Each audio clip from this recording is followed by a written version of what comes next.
신앙은 아는 것으로부터 시작한다라고 말할 수 있습니다. 아는 것으로부터 시작하여 성장도 아는 것을 통해서 이루어진다라고 말할 수 있습니다. 우리가 믿기 위해서는 먼저 알아야 되는 것이 필요합니다. 하나님은 사랑이시라라고 이야기했을 때 그 하나님의 사랑도 알고 믿었노니라는 표현으로 이루어져 있습니다. 하나님의 사랑을 믿기 위해서 먼저는 하나님의 사랑이 우리에게 어떻게 나타났는지를 정확하게 아는 것이 필요합니다. 믿음에 앞서 안다라는 것은 반드시 필요합니다. 듣지도 못한 이를 어찌 부를 수가 있겠느냐, 어찌 믿을 수가 있겠느냐라고 성경은 역설하고 있습니다.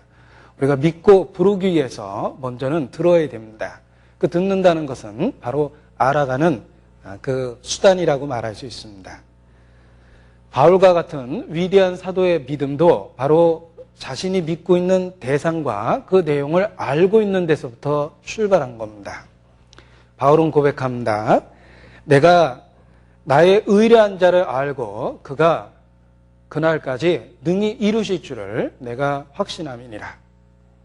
바울 사도의 믿음은 바로 자기가 믿고 있는 그 대상을 정확히 알고 있었다는 것입니다. 이와 같이 아는 것은 신앙생활의 시작이며 또 그 아는 것은 신앙생활을 이어주는 그런 수단이라고 말할 수 있습니다. 이 베드로후서의 시작 부분도 그 지식의 중요성을 강조하는 내용으로 이루어져 있습니다. 그래서 2절에 보면 하나님과 우리 주 예수를 알므로라고 되어 있고 3절 끝부분에도 우리를 부르신 자를 알므로 말미암음이라 라고 표현되어 있습니다. 자, 우리가 올바로 알 때 은혜와 평강이 우리에게 더욱 많게 됩니다. 하나님과 우리 주 예수를 알므로 은혜와 평강이 너희에게 더욱 많을지어다. 은혜와 평강이 더욱 많기 위해서 우리는 알아야 됩니다. 더욱 깊게 알아야 됩니다. 뿐만 아니라 3절 말씀에도 더욱 그의 신기한 능력으로 생명과 경건에 속한 모든 것을 우리에게 주셨으니 그 이유가 우리를 부르신 자를 알므로 말미암음이라 라고 되어 있습니다. 자, 생명과 경건에 속한 능력이 우리에게 더 필요합니다. 그렇다면 어떻게 그것을 얻을 수 있겠는가, 받을 수 있겠는가? 역시 우리를 부르신 자를 알므로 경건에 속한 또 생명에 속한 능력을 더 받을 수가 있습니다. 그래서 신앙생활은 그리스도를 알고 또 더욱 깊게 알아가는 과정이다. 이렇게 말할 수 있습니다. 8절에 보면 그 안다라는 것의 중요성을 이와 같이 강조하고 있습니다. 8절 이런 것이 너희에게 있어 흡족한 즉 너희로 우리 주 예수 그리스도를 알기에 게으르지 않고 열매 없는 자가 되지 않게 하려니와. 자, 풍성한 신앙의 결실을 맺기 위해서 우리는 우리 주 예수 그리스도를 알기에 게으르지 않아야 된다. 이렇게 말하고 있습니다. 알므로 은혜와 평강이 더하며 알므로 생명과 경건에 속한 것을 더 받을 수 있습니다. 더욱 알아가면서 우리는 열매를 풍성하게 맺힐 수 있습니다. 베드로 후서 3장 18절 말씀 찾아서 같이 읽겠습니다. 오직 우리 주 곧 구주 예수 그리스도의 은혜와 저를 아는 지식에서 자라가라. 영광이 이제와 영원한 날까지 저에게 있을지어다. 저를 아는 지식에서 자라가라. 신앙의 성장도 이와 같이 지식에서 자라가는, 알아가는 과정이라고 말할 수 있습니다. 자, 이와 같이 신앙은 아는 것에서 출발하며 알아가면서 우리는 결실하고 성장합니다. 자, 그런데 이 아는 것이 중요하다라고 말할 때 올바로 아는 것이 더욱 중요하다라는 말로 올바른 믿음을 강조할 필요가 있습니다. 왜냐하면 우리 주변에는 거짓되고 잘못된 지식과 믿음이 너무도 많기 때문입니다. 불법이 성함으로 많은 사람의 사랑이 식어지리라. 많은 사람의 사랑이 식어지리라 그랬는데 우리 주변에 불법이 아주 많습니다. 거짓이 많고 더욱 위험한 것은 진짜처럼 보이는 거짓도 아주 많이 있습니다. 그래서 알되 올바로 하는 것이 더욱 중요하다라고 우리의 주의를 이끌 필요가 있습니다. 성경도 경고하고 있습니다. 사단도 자기를 광명의 천사로 가장한다. 이것이 큰일이 아니라 사단도 의의 일꾼 그리스도의 사도로 가장한다. 다른 예수, 다른 영, 다른 복음을 전한다. 라고 경고하고 있습니다. 청교도들도 경고하기를 사단은 기독교의 옷을 입고 있다라는 말로서 우리를 일깨웠습니다. 기독교라는 형식과 명칭과 용어는 갖고 있을 수 있지만 그 안에 잘못된 지식이 가득할 수 있습니다. 그래서 주의할 것은 거짓된 것이 많다. 알아감에 있어서 거짓된 것을 구별하고 분별해야 된다라는 말을 일깨울 필요가 있습니다. 그리고 더욱 구원받은 그리스도인에게 위험한 것은 단지 피상적으로 알고 있으면서 그 상태에 만족해버리는 경우입니다. 거짓된 위험으로부터 간신히 벗어난 사람도 쉽게 빠질 수 있는 위험이 있습니다. 그것은 바로 피상적으로 알면서 자신이 이미 그것을 충분히 알고 있다고 착각하고 스스로 만족해 있는 상태입니다. 구원받은 그리스도인이 빠지기 쉬운 위험이 그러한 그 상태라고 말할 수 있습니다.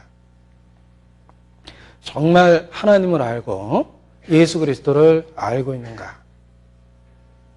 잘못하면 우리는 부분적이고 또는 부족한 지식을 갖고 있음에도 불구하고 자기 상태에 만족해버리는 어리석음을 범할 수 있다는 겁니다. 우리가 알되 좀 더 체험적으로, 개인적으로, 경험적으로 아는 것이 필요합니다. 그것이 신앙 생활입니다. 구약을 읽다 보면 수십 번 반복되는 표현을 발견할 수 있습니다. 너희가 나를 여호와인 줄 알리라. 자, 이스라엘은 여호와를 안다라고 대답할 겁니다. 그러나 하나님은 새삼 너희가 나를 여호와인 줄 알리라라는 표현을 수십 번 사용하시므로 경험적이고 체험적인 지식이 중요하다는 것을 일깨우고 계십니다. 우리의 지식도 마찬가지입니다. 우리의 지식이 단지 지적인 교리문답이 아니라 생활 속에서 실질적으로 주님과 동행하면서 알게 되는 경험적이고 체험적인 지식이 필요합니다. 에스겔 36장 말씀을 찾아서 읽어 보겠습니다. 성경 에스겔 36장입니다. 38절, 에스겔 36장 38절입니다.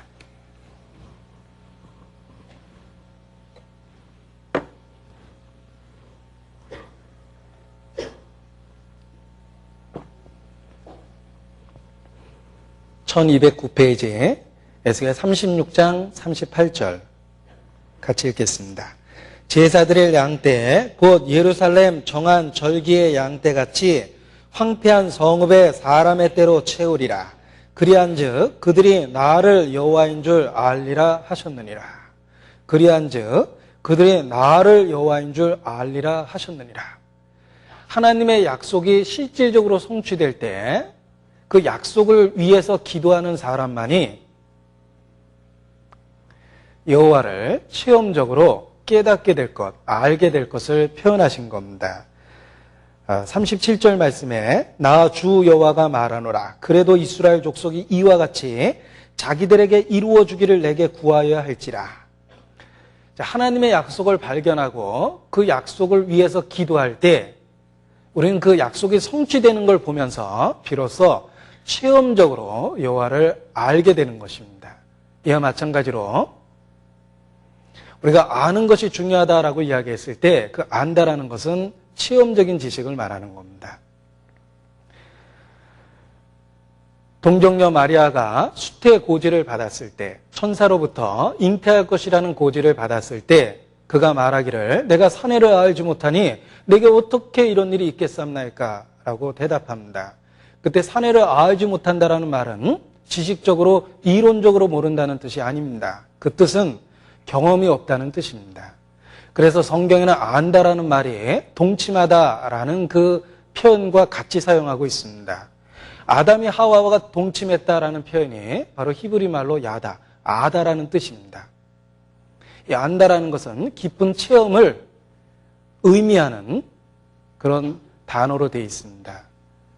우리가 하나님을 알고 그리스도를 안다라고 이야기했을 때 마찬가지로 개인적이고 체험적인 지식을 말합니다. 그래서 우리는 동양적인 표현으로 흔히 깨달았다라는 말을 사용하기도 합니다. 이 깨달았다라는 말은 그 체험적인 지식을 잘 우리에게 설명해주는 그런 단어라고 생각합니다. 실질적인 사귐과 교제를 통해서 알아가는 것, 그것이 깨달았다는 의미라고 말할 수 있습니다. 앞서간 그리스도인의 간증을 읽어보면 비슷한 간증을 발견하게 됩니다. 그들은 이미 자기가 알고 있다고 생각하는 진리들을 새삼스럽게 너무나 생생하게 그것을 발견했다라고 이야기합니다. 마치 그 전에는 전혀 몰랐던 것처럼 생각이 들 만큼 이미 알고 있었다고 하는 그 진리가 마음에 생생하게 와닿았다.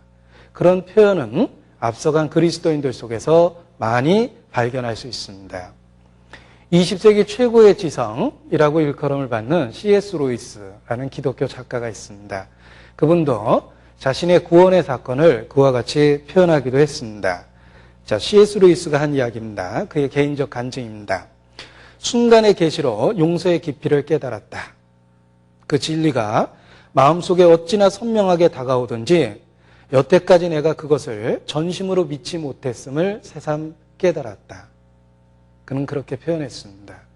그렇습니다. 단지 이론적으로 피상적으로 알고 있는 것이 아니라 개인적으로 체험적으로 마음에 생생하게 알게 되는 것, 그것이 진정한 성경에서 말하는 암, 지식이라고 말할 수 있습니다. 너희가 나를 여호와인 줄 알리라. 자, 이러한 말씀들 속에서 우리는 단지 부분적이며 피상적인 지식 갖고 스스로 만족하고 있는지 자기를 돌아볼 필요가 있습니다. 자, 이 무지, 모른다라는 것에는 형벌에 대한 경고가 있습니다. 우리 주 예수께서 그날에 능력의 천사들과 함께 하늘로부터 불꽃 중에 나타나실 때 데살로니가 후서 1장에 경고했습니다. 하나님을 모르는 자들에게 형벌하실 줄 알라. 그 형벌에 대한 경고의 첫 번째 대상은 하나님을 모르는 자들입니다. 모른다, 무지에는 심판이라는 무서운 경고가 따라다닙니다. 철로역정이라는 기독교 우화책의 제일 마지막 장면을 기억하십니까? 천국 문 앞에서 지옥으로 뚝 떨어지는 사람이 있었습니다. 지옥문은 천국 앞에도 있다. 그런 그 고백과 함께 철로역정 일부가 끝이 납니다. 그런데 천국 문 앞에서 지옥으로 떨어지는 사람의 이름이 무지, 이그노런스입니다. 그는 진정한 체험적인 지식이 없었습니다. 이 무지는 형벌을 초래합니다.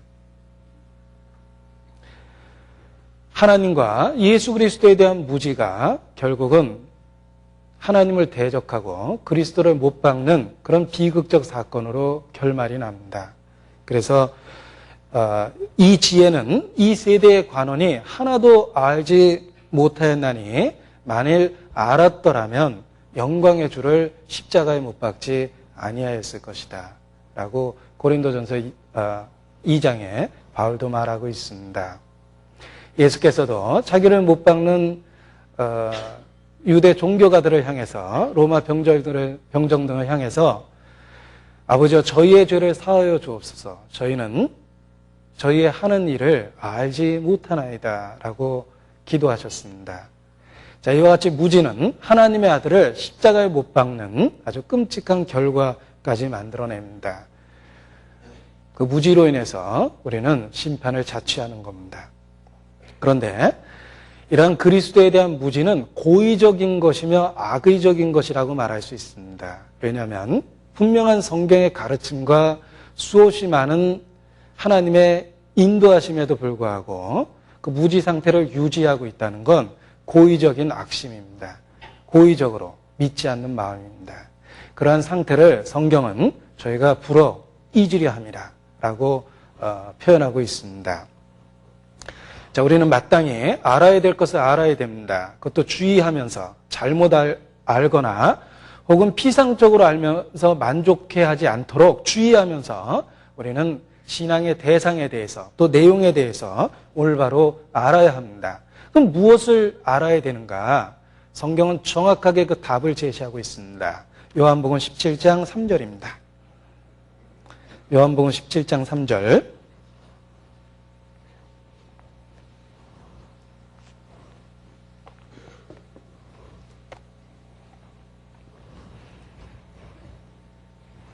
(177페이지) 요한복음 17장 3절 같이 읽겠습니다.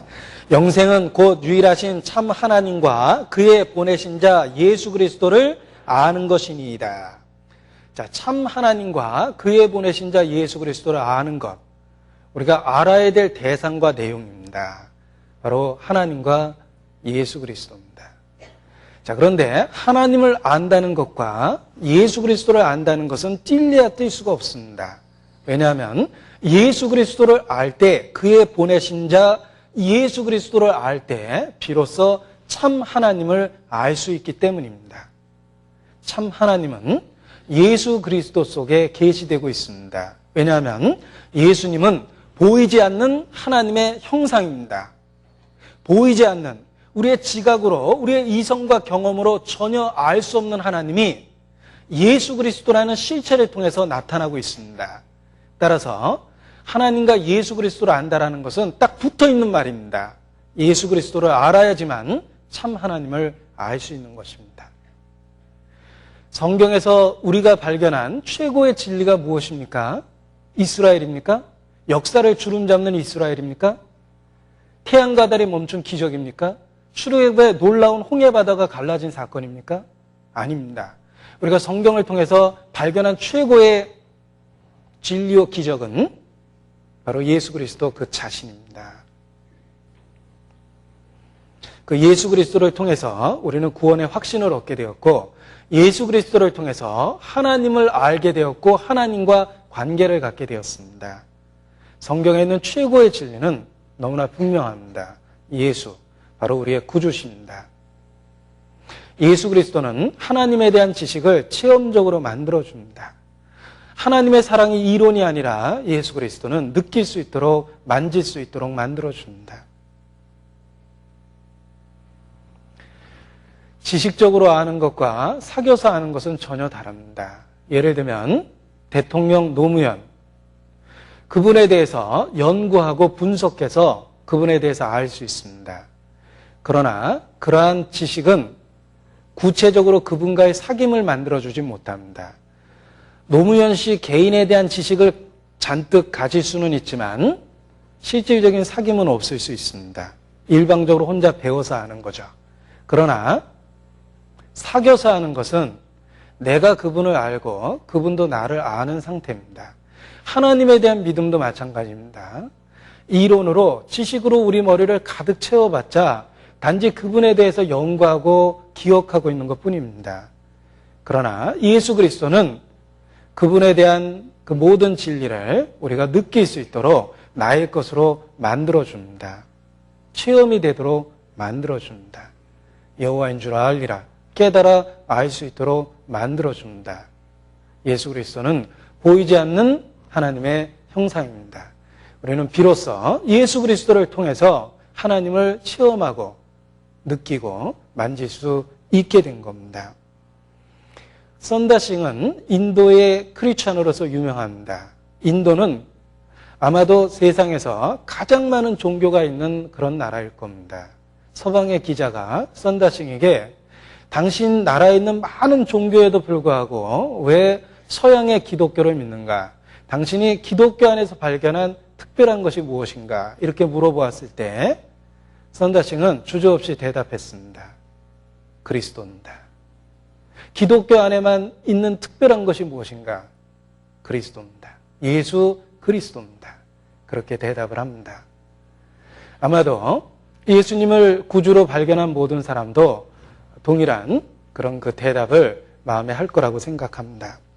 우리가 성경에서 발견한, 기독교 안에서 발견한 최고의 진리가 그리스도입니다. 구세주입니다. 예수, 바로 그분 자신입니다.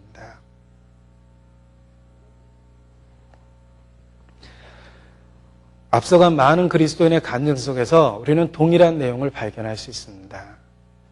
사람들이 종교적 그 회합을 갖고 여러 종교를 분석하는 세미나를 오랫동안 개최했습니다. 그때 기독교의 특징이 무엇인가 갖고 논쟁이 벌어졌습니다. 그런데 논쟁은 한참 했지만 답을 찾을 수 없었다라고 이야기합니다. 그때 한 그 그리스도인이 지나갈 때 그분들이 지나가는 말로 당신은 기독교 안에만 있는 특별한 진리가 무엇입니까? 하고 물어보았을 때 그가 그 수없이 많은 학자들의 논쟁을 일소해버릴 수 있는 대답을 던졌습니다.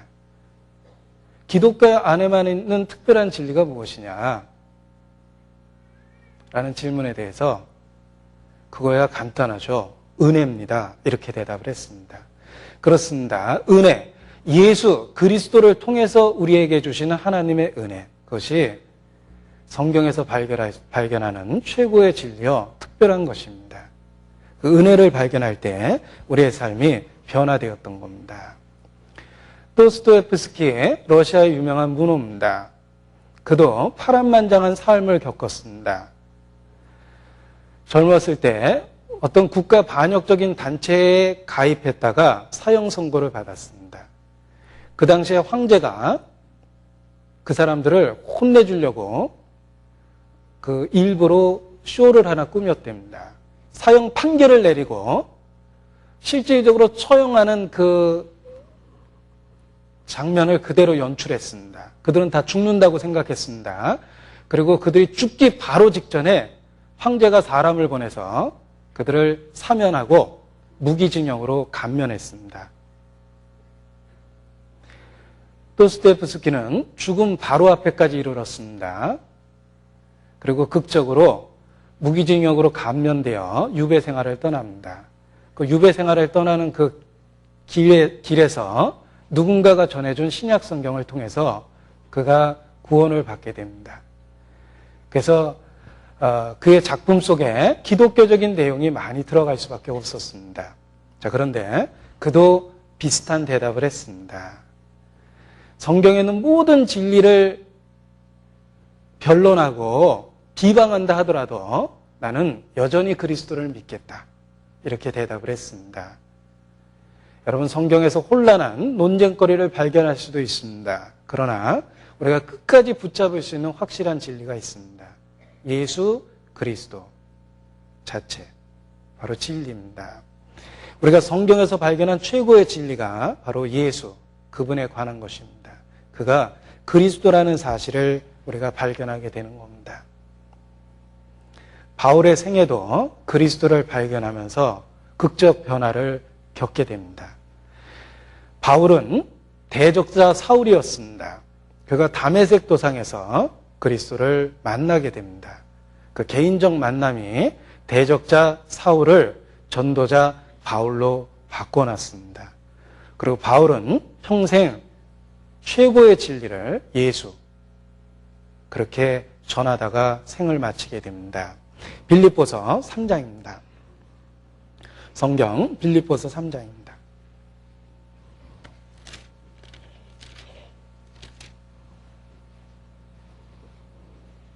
8절, 9절, 321페이지입니다. 신약 321페이지 빌립보서 3장 8절로 9절 같이 읽겠습니다. 또한 모든 것을 해로 여김은 내 주 그리스도 예수를 아는 지식이 가장 고상함을 인함이라. 내가 그를 위하여 모든 것을 잃어버리고 배설물로 여김은 그리스도를 얻고 그 안에서 발견되려 함이니 내가 가진 의는 율법에서 난 것이 아니요 오직 그리스도를 믿음으로 말미암은 것이니 곧 믿음으로 하나님께로서 난 의라. 내가 모든 것을 해로 여김은 자기에게 유익했던 것조차도 해로 여길 정도로 놀라운 진리를 발견했다고 바울은 고백합니다. 그 진리는 바로 내 주 그리스도 예수를 아는 지식이라고 말합니다. 그리스도를 아는 지식이 가장 고상함을 인하여 자기가 평생 자부심을 가졌던 모든 것을 해로 여기고 오히려 배설물로 여긴다라고 그는 고백합니다. 우리도 마찬가지입니다. 우리가 성경을 통해서 발견한 최고의 진리는 바로 그리스도 예수입니다. 성경을 읽고 배우면서 우리는 그리스도가 내게 필요하다는 그 절대적 필요성을 깨닫게 됩니다. 성경을 읽기 전에 우리의 삶의 모습도 우리에게 그리스도가 필요하다는 것을 증거합니다. 여러분, 그리스도 없이 살았던 삶들을 한번 돌아보십시오. 전도서가 우리의 삶을 잘 요약해서 표현해주고 있습니다. 헛되고 헛되며 헛되고 헛되니 모든 것이 헛되도다. 일평생 미친 마음을 품다가 후에는 죽은 자에게로 돌아가는 것이라. 일평생을 어두운 데서 먹으며 번뇌와 병과 분노가 저에게 있느니라. 그것이 우리의 삶의 모습이었습니다. 그리스도 없는 우리의 삶이 바로 전도서가 말하는 것처럼 헛되고 악한 삶이었습니다. 그러한 우리의 삶의 모습은 우리에게 뭔가 해결책이 필요하다는 것을 가르쳐 줍니다. 우리의 헛되고 악한 삶은 우리 삶이 무엇인가 하나님 앞에 잘못되어 있다는 것을 증명하고 있는 겁니다. 그리스도 없이 살았던 우리의 삶의 공고함과 우리의 무가치함, 그 허무감, 그리고 우리 안에 있는 깊은 죄성들, 그 모든 것들은 우리에게 그리스도가 절대적으로 필요하다라는 그런 필요성을 가르쳐 주는 겁니다. 우리는 성경을 배우면서 우리에게 그리스도가 필요하다는 것을 깨달았고, 그리고 그 해답을 성경을 통해서 찾았습니다. 너희가 나를 찾고 찾으면 나를 만나리라 라는 약속처럼 그는 우리의 작은 시도에도 불구하고 우리를 만나 주셨습니다. 우리는 간신히 말씀을 들었을 뿐인데 그가 기꺼이 우리를 찾아오셨고 아직도 상거가 먼데 달려와서 우리를 진리로 안아주셨습니다. 그에게 만난 바, 그가 우리를 만나 주셨습니다. 우리는 삶의 경험을 통해서 또는 성경의 가르침을 통해서 우리에게 그리스도가 필요하다는 걸 절대적으로 시인할 수밖에 없습니다. 그리고 하나님은 기꺼이 그리스도, 우리의 구세주를 우리에게 깨닫도록 제시해 주셨습니다. 잠언 8장입니다. 잠언 8장 35절 36절입니다.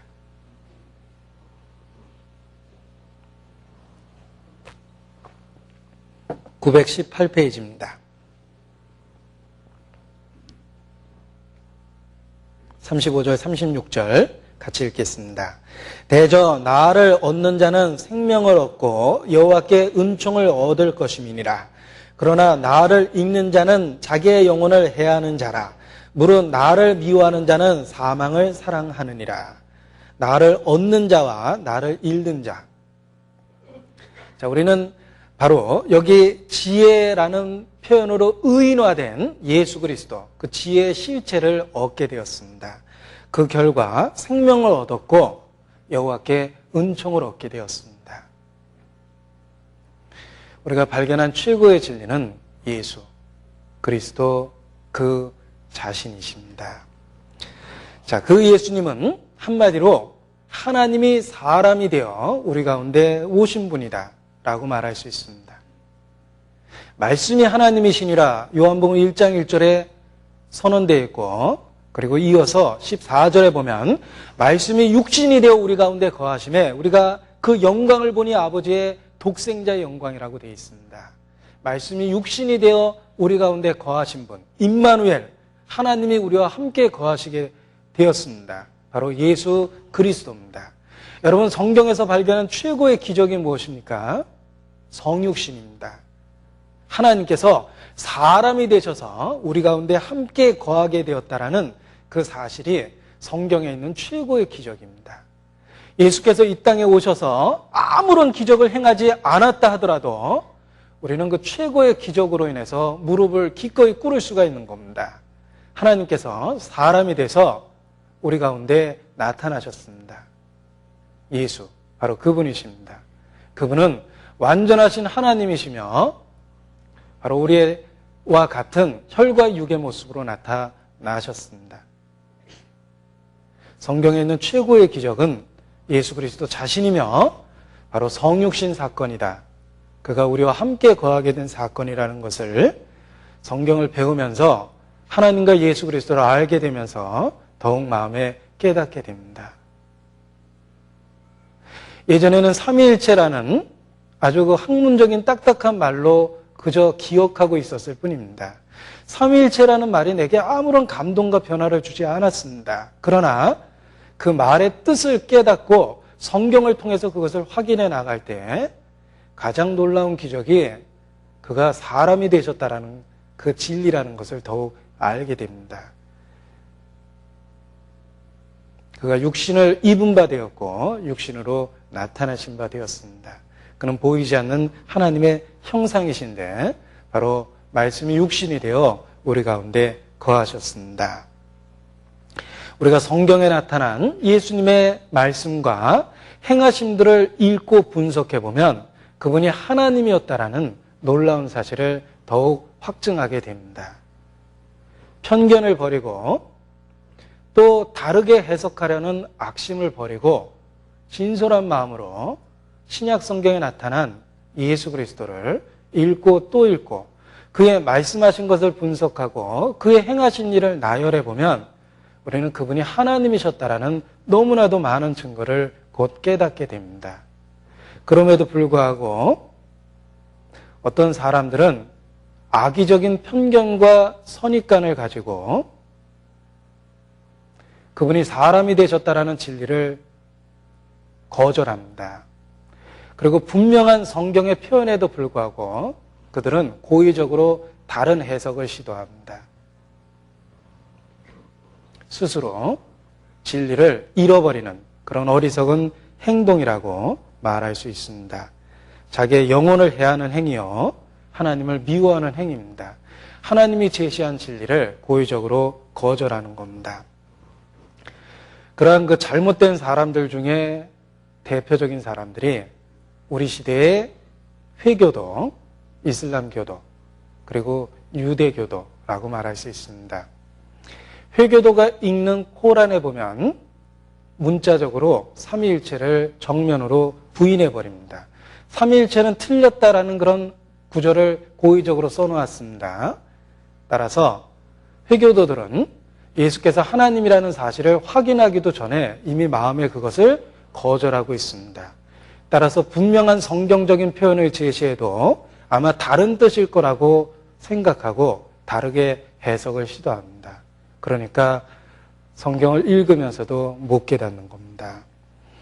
회교도는 말합니다.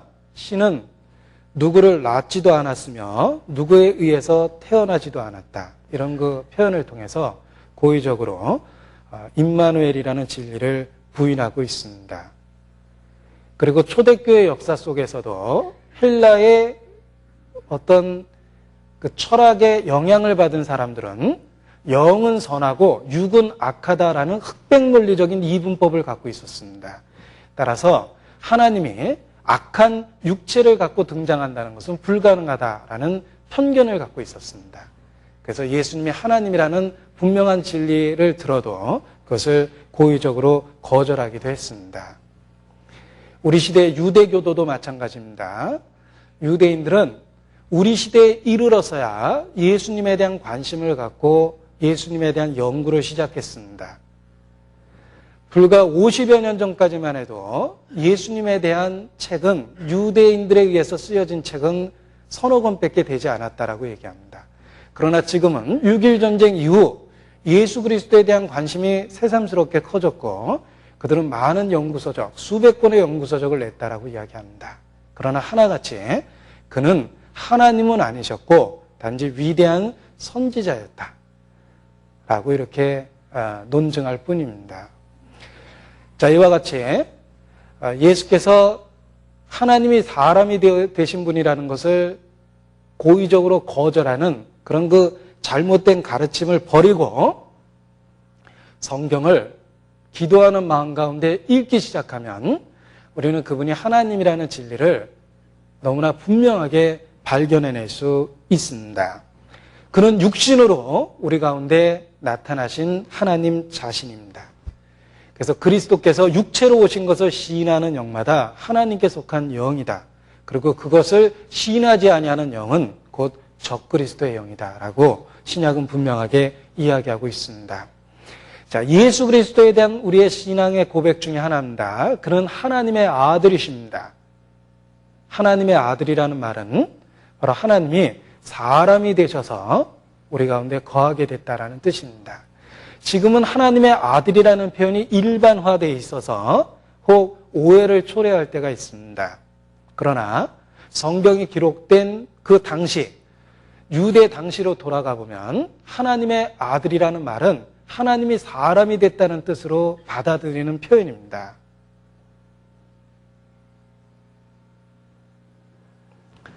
하나님의 아들이라는 성경적 표현은 하나님이 사람이 돼서 우리 가운데 오셨다라는 뜻입니다. 예수 그리스도를 통해서 하나님은 우리에게 아버지 되실 수 있다는 것이 계시되었고 그 이후에 하나님의 아들이라는 내용이 믿는 사람들에게까지 적용이 되었습니다. 그리고 2000여 년의 기독교 역사 속에서 하나님의 아들이라는 표현이 이제는 우리에게 별 특별한 표현이 아닙니다. 그러나 성경에 기록된 그 당시에 예수님이 활동했던 당시로 돌아가 보면 하나님의 아들이라는 표현은 충격적입니다. 그것은 하나님이라는 선언과 마찬가지 뜻이기 때문에 그렇습니다. 예수님에 대한 우리의 신앙의 고백의 첫 번째는 바로 그분의 신성에 대한 고백입니다. 그는 하나님의 아들이십니다. 마태복음 1장 1절을 기억하실 겁니다. 아브라함과 다윗의 자손 예수 그리스도의 세계라. 마태복음은 구약과 신약을 이어주는 첫 번째 구절이며 그렇게 의미심장하게 구약의 역사와 예수 그리스도를 연결해 줍니다. 기억하실 겁니다. 자, 그렇다면 마가복음 1장 1절의 구절은 무엇일까? 찾아보겠습니다. 마가복음 1장 1절입니다.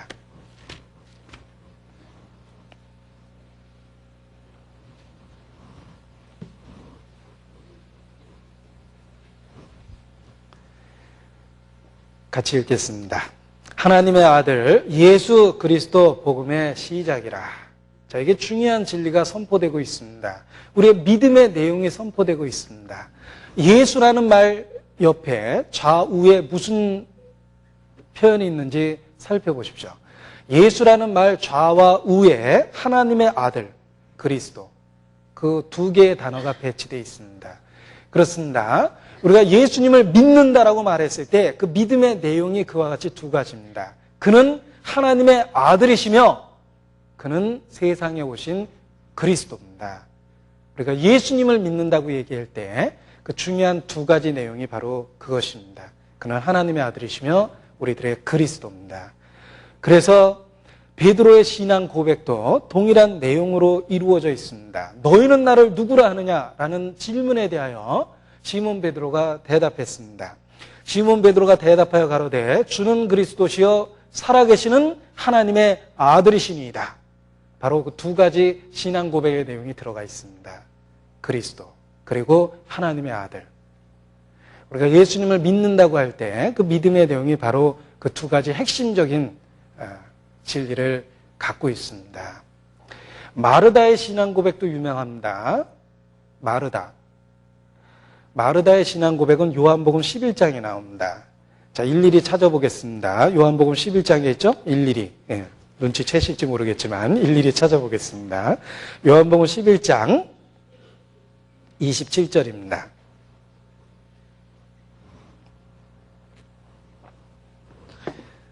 같이 읽겠습니다. 가로되 주여 그러하외다. 주는 그리스도시여 세상에 오시는 하나님의 아들이신 줄 내가 믿나이다. 자, 우리도 마르다와 함께 마음을 실어서 고백할 수 있습니다. 내가 믿나이다. 그렇습니다.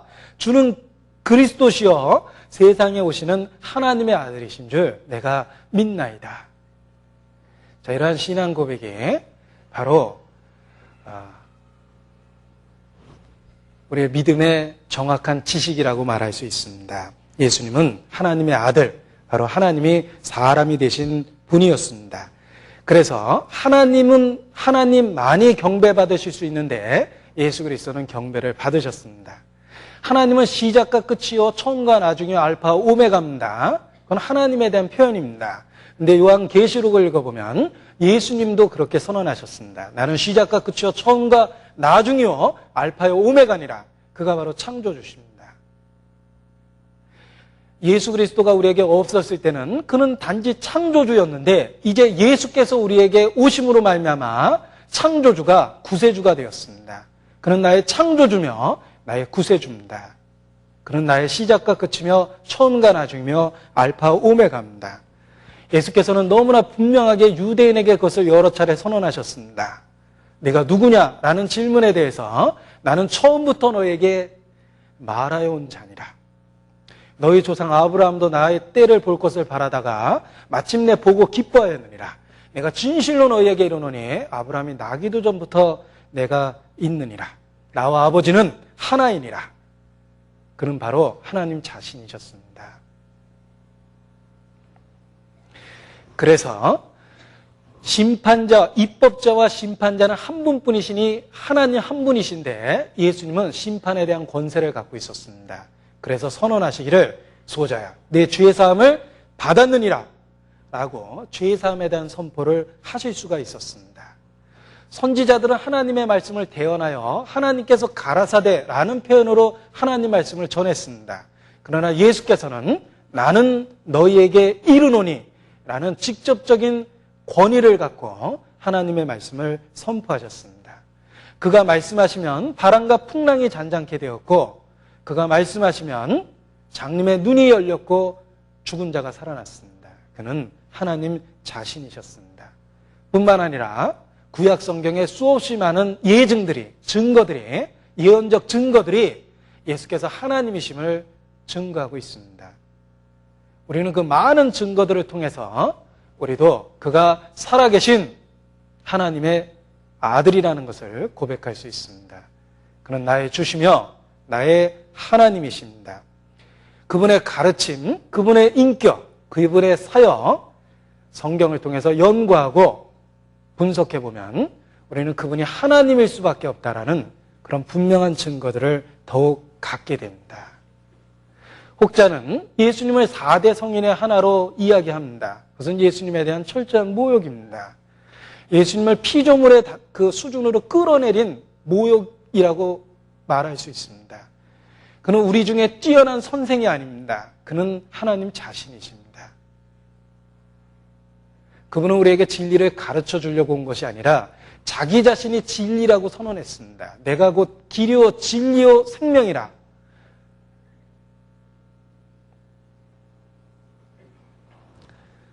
우리는 예수님의 그러한 말씀들을 통해서 그분의 신성, 그분이 하나님이시라는 것을 더욱 분명하게 깨달을 수 있습니다. 그분의 인격이 그것을 입증합니다. 예수께서 자기를 비난하는 유대인들에게 외치셨습니다. 너희 중에 누가 나를 죄로 책잡을 수 있겠느냐? 성경은 수차례 반복하면서 그는 죄를 알지도 못하며 그에게는 죄가 없다라고 선언하고 있습니다. 죄 없는 분은 한 분, 하나님 한 분밖에 없습니다. 예수 그리스도는 하나님이 사람이 되신 분입니다. 요한복음 10장을 보겠습니다. 요한복음 10장 25절.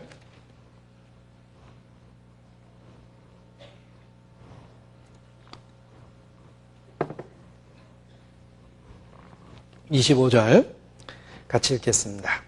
예수께서 대답하시되 내가 너희에게 말하였으되 믿지 아니하는도다. 내가 내 아버지의 이름으로 행하는 일들이 나를 증거하는 것이거늘 너희가 내 양이 아니므로 믿지 아니하는도다. 자, 내가 내 아버지의 이름으로 행하는 일들, 여러분 예수께서 하신 일들, 예수님이 하신 말씀들을 정리해 보십시오. 그분은 하나님일 수밖에 없습니다. 우리가 삼위일체라는 어려운 신학적 용어, 정의된 용어를 모른다 하더라도 예수님이 하신 말씀과 예수님이 행하신 일들을 살펴보면 그분은 하나님이 사람이 되신 분이라는 것을 쉽게 믿을 수가 있습니다. 그분의 행하신 일이 그것을 증거하고 있습니다. 그럼에도 불구하고 유대인들은 편견으로 인해서, 선입관으로 인해서 끝끝내 그러한 진리를 거절합니다. 그들은 분명하게 선포된 진리를 들었음에도 불구하고 그것을 거절합니다. 그래서 33절에 보면 유대인의 태도가 여기 명확하게 나옵니다. 33절. 유대인들이 대답하되 선한 일을 인하여 우리가 너를 돌로 치려는 것이 아니라 참남함을 인함이라. 내가 사람이 되어 자칭 하나님이라 함이라. 자, 유대인들은 무슨 말인지 알아듣기는 정확하게 알아들은 겁니다. 그런데 믿지 않고 돌을 든 겁니다. 우리도 마찬가지입니다. 성경을 구도자의 마음으로, 진리를 찾는 마음으로 읽고 또 읽고 그리스도의 행하신 일과 사역을 살펴보면 우리는 그분이 하나님이시라는 증거를 발견하게 됩니다. 그 앞에서 둘 중에 하나입니다. 여러분도 돌을 들고 치거나 아니면 그분 앞에서 무릎을 꿇거나 둘 중에 하나입니다. 그런데 하나님께서 우리 마음에 계시하사 그 아들의 소원대로 하나님을 알게 하셨습니다. 그 속에 있는 하나님을 알게 하셨습니다. 그래서 우리는 그분을 살아계신 하나님의 아들이라 고백하게 됩니다. 그는 임마누엘, 말씀이 육신이 되어 우리 가운데 오신 분입니다. 하나님은 숨어있다라는 표현이 성경에 참 많이 나옵니다. 숨어있다라는 말은 인간의 지식, 인간의 이성, 인간의 경험으로는 절대 알 수 없다는 뜻입니다. 숨어 계신 하나님을 우리가 어떻게 압니까? 예수 그리스도는 숨어 계신 하나님이 계시된 그 진리 자체입니다. 따라서 예수님을 연구해 보면 하나님을 알 수 있습니다. 그래서 숨어 있는 하나님을 주축으로 이야기하면 종교가 됩니다. 그러나 숨어 있는 하나님을 나타난 예수 그리스도를 통해서 찾게 되면 우리는 참 하나님을 발견하게 되는 겁니다. 여러분, 예수 그리스도 그를 알고 그를 더욱 알아가기 위해서 연구해 보십시오. 예수님을 알면 알수록 하나님을 알 수 있습니다. 그분의 마음을 알 수 있습니다. 우리를 향한 그분의 뜻을 알 수 있습니다. 예수 그리스도는 보이지 않는 하나님의 형상 그 자체입니다. 그래서 예수 그리스도를 통해서 우리가 비로소 참 하나님을 알게 됐고 경험적으로 그분과 사귐이 있게 되었다라고 말할 수 있습니다. 아들이 있는 자는 아버지가 있습니다. 그러나 아들이 없는 자는 아버지도 없습니다. 우리는 예수님을 믿고 그분의 가르침을 통해서 비로소 하나님을 경험적으로 알게 된 겁니다. 성경 최고의 기적입니다. 그가 사람이 되셨습니다. 우리와 함께 거하셨습니다. 요한복음 1장 18절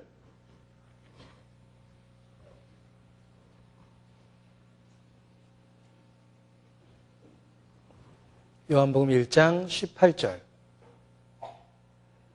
같이 읽겠습니다. 본래 하나님을 본 사람이 없으되 아버지의 품속에 있는 독생하신 하나님이 나타내셨느니라. 자, 본래 하나님을 본 사람이 없으되, 지금도 예수 그리스도의 신성을 부인하면 하나님을 못 봅니다.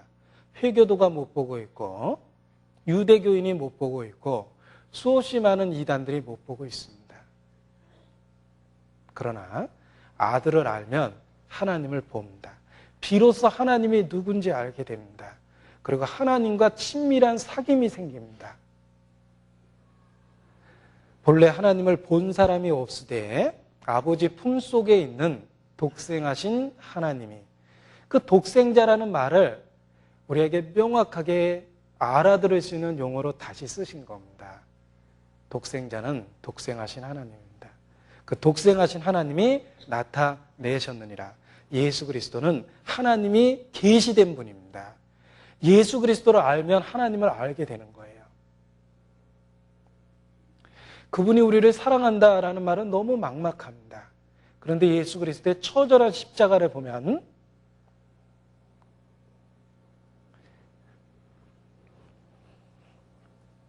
사랑을 알 수 있습니다. 마태복음 11장입니다.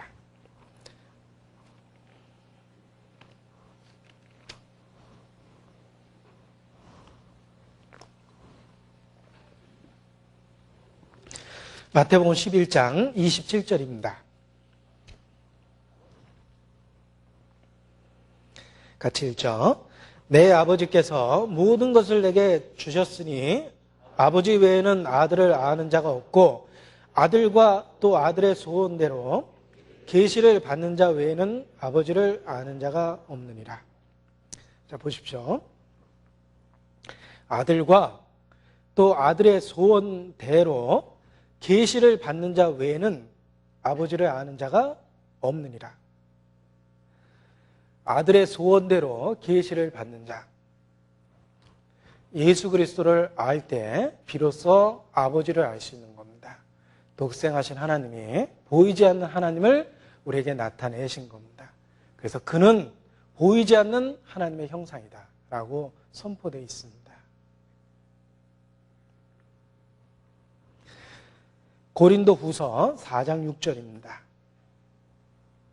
신약 성경 고린도 후서 4장 6절입니다.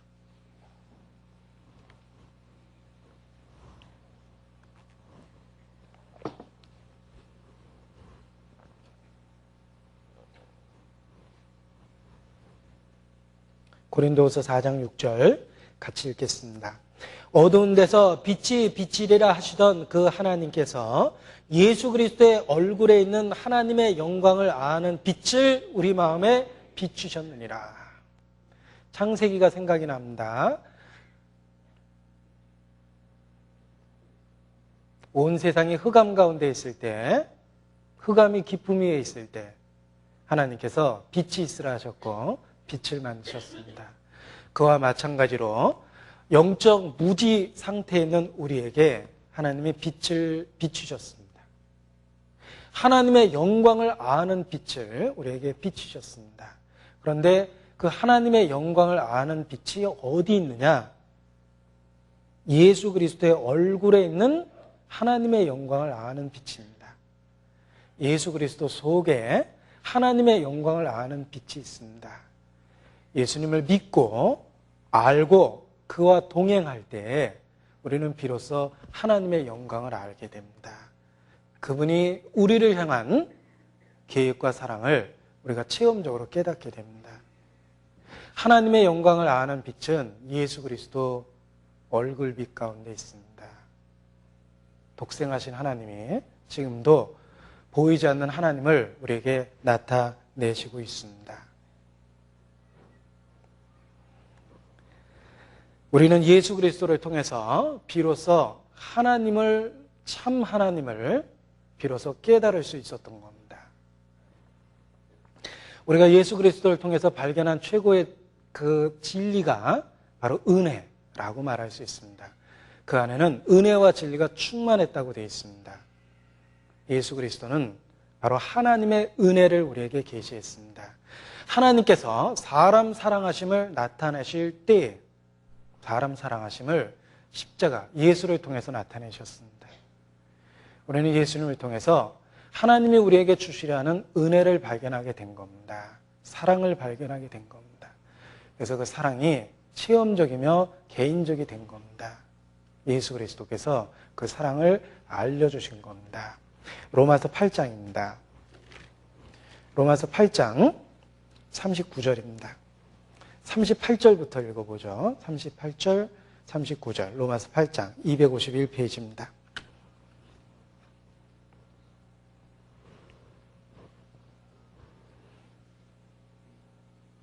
같이 읽겠습니다.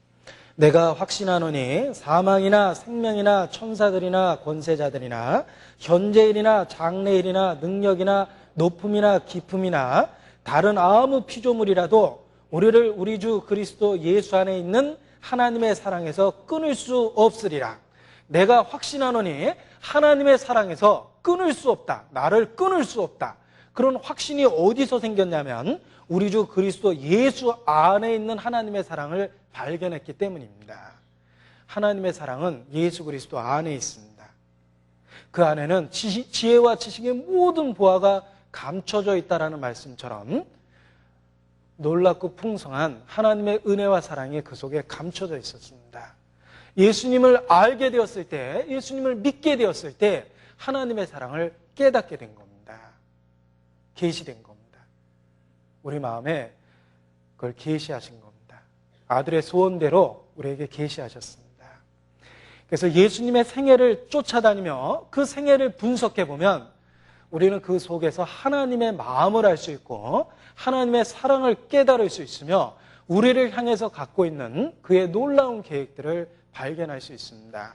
하나님이 우리를 어떻게 대우하시는지 예수님의 언행 속에서, 인격 속에서, 사역 속에서, 가르침 속에서 우리는 일일이 발견할 수 있습니다. 그래서 이 사복음서를 마치 성경 전체를 우리의 몸에다 비유한다면 사복음서는 얼굴과 같다라고 말할 수 있습니다. 사복음서는 하나님을 대면하도록 만들어줍니다. 그 옛날 모세가 하나님과 대면하여 교제를 나눴다라고 되어 있습니다. 지금 그 모세에게 주신 영광보다 더 큰 영광을 우리에게 주셨습니다. 모세는 종으로서 사환으로서 충성했다고 되어 있지만 우리에게 아들이라는 신분을 주셨고 이제 우리 와도 대면하고 계십니다. 그 대면하신 방법이 사복음서라고 생각합니다. 왜? 그 사복음서에 나와 있는 예수님의 모든 행적들은 하나님이 우리를 어떻게 대우하시고 우리를 향해서 갖고 있는 계획과 의도가 무엇인지를 분명하게 보여준 사건들이기 때문에 그렇습니다. 그래서 사복음서가 다르게 보이는 겁니다. 우리는 그 예수 그리스도 속에서 하나님을 끊임없이 발견해낼 수 있습니다. 그래서 예수님 그 생애와 관련해서 나타난 하나님의 속성, 성품, 또 우리를 향한 계획, 사랑 그런 것들을 좀 몇 가지 시간이 되는 대로 생각해 보고자 합니다. 실제로 너무 방대한 양이지만 정리하는 의미에서 탄생부터 이야기를 드리겠습니다. 그리스도가 탄생하신 사건을 생각해 보십시오. 그가 이 엄청난 우주를 만드셨는데 지구에 특별한 관심을 가지셨습니다. 왜? 사람으로 거하게 하신 땅, 거기가 바로 지구였습니다. 사람을 지으시고 하나님은 심히 기뻐하셨고 지구를 특별하게 구별하셨습니다. 그리고 그 지구에 이스라엘이라는 작은 나라를 선택하시고 그 이스라엘이라는 지역에 아주 작은 시골 마을 베들레헴이라는 곳을 선택하셔서 그곳에서 한 유대 여자의 태를 빌어서 천지를 지은 창조주께서 육신을 입고 이 세상에 오셨습니다. 핏덩어리 아이의 모습으로 오셨습니다. 그가 강보에 쌓였을 때 자기가 만든 피조물에 의해서 양육되었습니다. 여러분, 그분이 창조주라는 걸 생각할 때 우리는 그 베들레헴의 구세주의 탄생이 놀라운 사건이라는 걸 깨달을 수 있습니다. 천지를 지은 창조주께서 자기가 만든 피조물의 태를 빌어 그의 손길에 보호를 입으면서 양육되셨습니다. 그가 얼마만큼 자기를 낮추시고 우리를 찾아오시기까지 얼마나 먼 길을 거쳐서 오셨는가 알 수 있습니다. 너희는 땅에서부터 났을 때 나는 하늘에서부터 났느니라. 예수께서 그렇게 말씀하셨습니다. 찬송의 가사처럼 저 높고 높은 별을 넘어 이 낮고 낮은 땅 위까지 오셨습니다. 그가 지극히 높으신 자로 낮은 자가 되셨습니다. 그가 부유한 자로 가난하게 되셨습니다. 그의 탄생을 살펴볼 때 우리는 그가 얼마나 먼 길을 거쳐서 우리를 찾아오셨고 그가 얼마나 자기를 낮추고 또 낮추셨는가를 깨달을 수 있습니다. 그러니까 로마의 가이사의 아들로 이 세상에 온 게 아닙니다. 그는 이스라엘 베들레헴의 목수의 아들로 오셨습니다. 아마도 우리 중에 거의 대부분 이상은 예수님보다 출생 신분이 더 좋을 겁니다. 아무리 우리가 박복한 환경 속에서 태어났다 하더라도 예수님이 갖고 있는 환경보다는 더 좋은 곳에서 출생하였음이 틀림없습니다. 일단은 출생지가 그렇죠. 여기서 마국간에 태어난 사람 없을 겁니다. 예. 우리는 예수님보다 훨씬 좋고 유리한 곳에서부터 출생했습니다. 그런데 그리스도는 정말 자기를 낮추시고 낮추셔서 마국간에서 그 빈방 하나 구하지 못한 상태에서 그는 이 세상에 핏덩어리 아이의 모습으로 오셨습니다. 그가 먼 길을 찾아오셨고 지극히 낮추심으로 겸손이라는 영광을 취하시며 이 세상에 오셨습니다. 누구든지 쉽게 만날 수 있는 그런 위치와 신분을 택하셨습니다. 만약에 예수님이 로마 황제 가이사의 아들로 태어났다고 생각해 보십시오. 아무도 예수님 만날 수가 없을 겁니다. 고관 대작이나 그 왕자를 만날 수 있었겠죠. 그러나 예수님은 목수의 아들로 오셨기 때문에 누구든지 그리스도를 구하는 자는 그를 만날 수가 있었습니다. 그는 자기의 그 만남의 문을 활짝 열어놓고 이 세상에 어떤 낮은 자도 쉽게 찾아올 수 있는 천한 신분을 택해서 오신 겁니다. 그리고 그가 30세쯤 되었을 때 공생애를 시작하셨습니다. 그 공생애 기간 중에 그 주변에 있었던 사람들의 면면을 한번 생각해 보십시오. 예수님 주변에 누가 있었습니까? 12제자입니다. 그 중에 권력가나 세도를 부리는 사람이나 부유한 자는 없었습니다. 그들 대부분은 가난하고 권력 없고 사회에 천한 사람들이었습니다. 그 예수님 주변에 있던 사람들을 우리는 살펴보면서 우리는 예수님께 다가갈 용기를 갖습니다. 그래도 내가 갈릴리 호수의 어부보다야 낫지, 내가 매국노 마태보다야 낫지, 내가 몸 팔던 저 창녀보다는 낫지, 저 사람들도 예수님을 가까이 하고 저렇게 친밀하게 사귈 수 있다면 나도 저분 앞에 갈 수 있을 거야. 우리는 다 그렇게 용기를 가질 수 있습니다. 그러나 만약 그분이 당대의 권세자들만 하고 어울렸다면 우리는 멀리서 그분 주변을 배회했을 뿐입니다. 예수님 주변을 보니까 뭐 로마 황제 있고 빌라도도 간신히 얼굴 베고 차 한 잔 못 마시고 쫓겨나고 막 그렇게 당대 유명한 사람들과 예수님이 어울리셨다면 보통 사람들은 그 근처에 갈 엄두도 못 냈을 겁니다. 그런데 그분은 쉽게 누구든지 만날 수 있도록 자기의 신분을 낮춰놓고 계셨어요. 그래서 정말 사회의 낮은 자들을 부르시고 그들과 함께 계셨습니다. 요즘 말로 그분이 리시버를 낀 무슨 경호원들 사이에 이렇게 둘러싸여 있던 것이 절대 아닙니다. 그분은 너무나 사회에 낮고 천한 사람들과 함께 있었습니다. 그래서 우리가 그때 그 당시에 있었다 하더라도 오히려 용기를 갖고 나도 받아주실 수 있을 거야 하고 다가갈 수 있었을 겁니다. 뿐만 아니라 예수님은 또 경제적으로 그렇게 넉넉했던 것 같지도 않습니다. 왜냐하면 성전 세를 내라고 그러니까 제가 베드로라면 그냥 내 돈으로 내고 말 거예요. 그런데 베드로가 그거 낼 돈이 없어서 예수님 앞에서 주저주저 합니다. 그러니까 예수께서 미리 아시고 가서 물고기 잡으면 그 입에 들어있을 거다. 그거 갖다 내라 그럽니다. 그러니까 아마 제자들하고 활동하실 때도 늘 재정이 빠듯했던 게 틀림없고 심지어는 그 동전의 형상이 누구 것이냐라고 물어보실 때도 주머니에 동전 하나 없으셨나 봐요. 그래서 누구 동전 있냐 하고 빌려서 그것도 말씀하시고 또 그것도 돌려주셨습니다. 나중에. 그러니까 그분이 경제적으로 참 어려웠던 것 같다라는 것도 또 엿볼 수가 있어요. 그리고 그분이 하신 말씀은 막 수준 높고 철학적이고 문학적인 이야기가 아니었습니다. 그저 우리 생활 속에서 알아들을 수 있는 이야기를 하셨어요. 천국은 씨를 뿌리는 것과 같다. 그거 못 알아들을 사람이 어디 있습니까? 또 들에 핀 백합화를 보아라. 나르는 새 한 마리를 보라.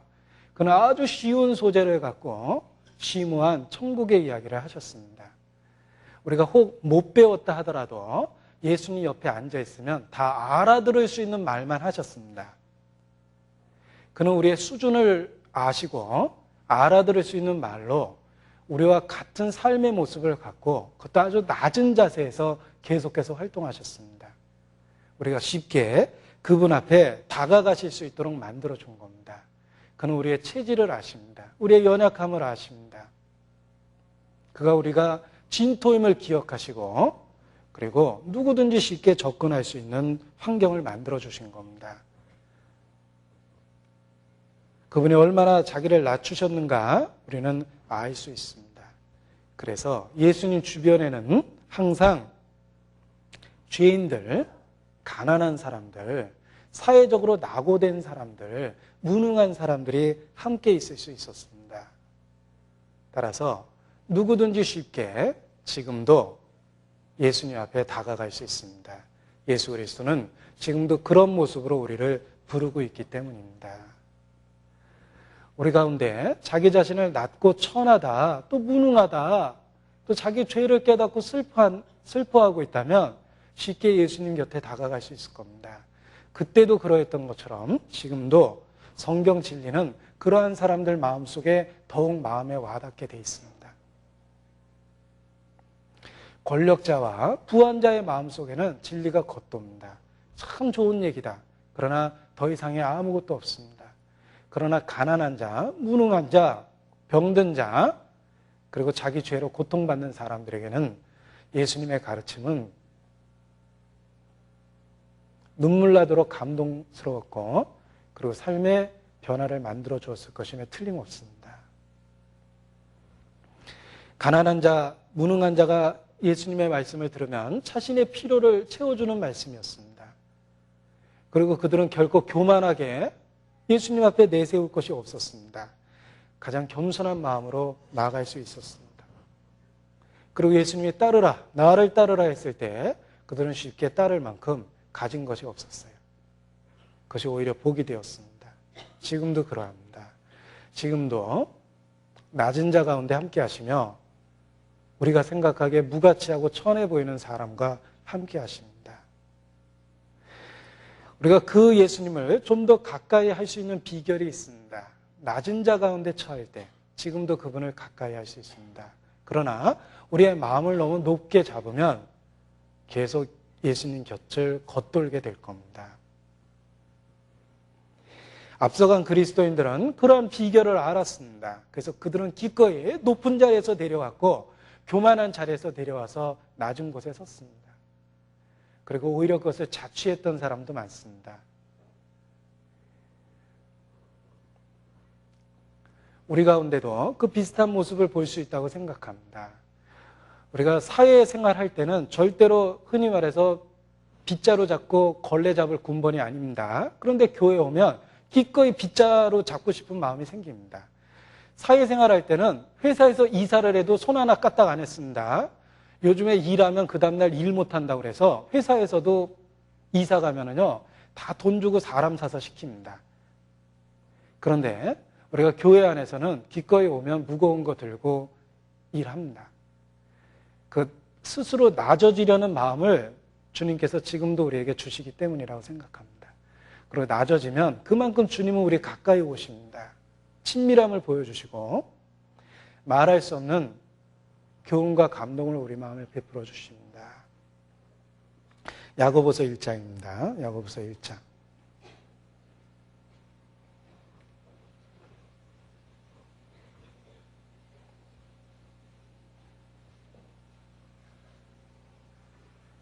(9절) (10절입니다)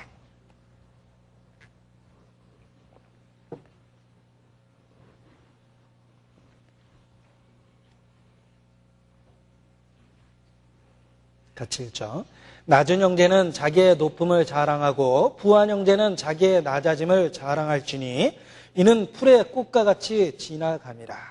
자, 부한 형제는 자기의 낮아짐을 자랑할지니 그랬습니다. 자, 또 반면에 낮은 형제는 자기의 높음을 자랑하고 우리가 태어날 때 남들보다 좋지 못한 환경을 가지고 혹 태어났다면 그래도 구원받은 지금 하나님께 감사해야 돼요. 그 낮은 것들, 나를 열등하게 만들었던 것들이 예수님을 발견하도록 만들어준 겁니다. 그래서 낮은 자들은 자기의 높아짐을 자랑하고 또 반대로 부한 형제는 자기의 낮아짐을 자랑하라라고 말씀하십니다. 우리 중에 혹 사회적으로 유리한 조건과 환경을 갖고 있는 분이 있습니다. 그러나 교회에 와서 기꺼이 그것을 포기하고 낮추려는 그 마음을 살펴보면서 그런 마음을 주신 하나님께 감사해야 됩니다.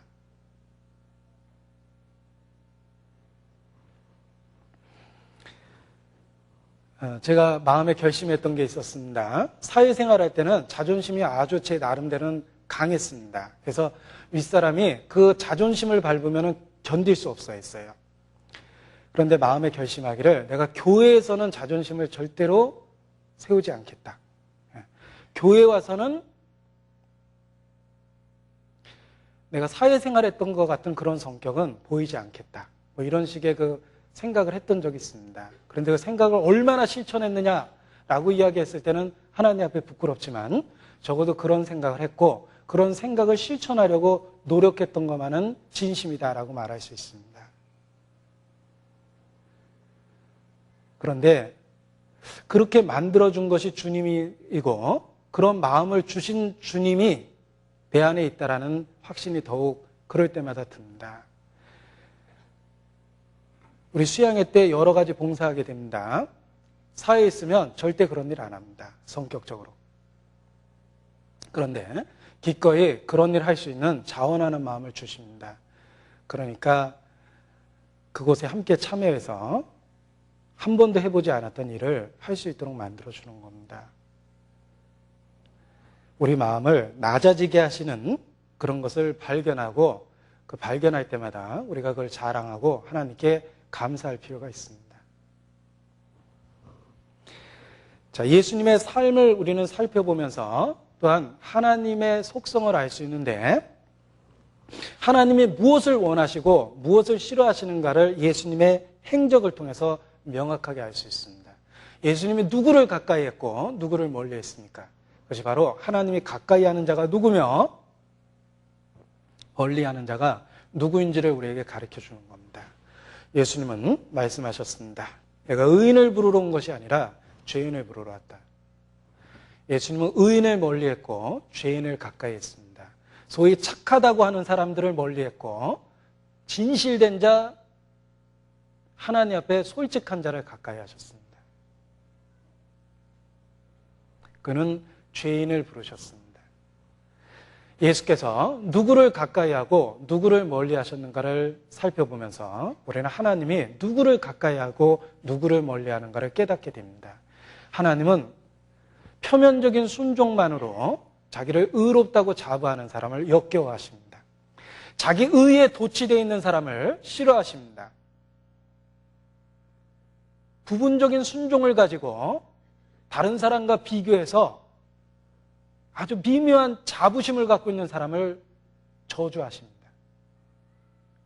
반면에 아무리 타락한 죄인이라도 그 상태에서 하나님의 긍휼을 바라고 진실되게 부르짖는 자에게 손길을 주십니다.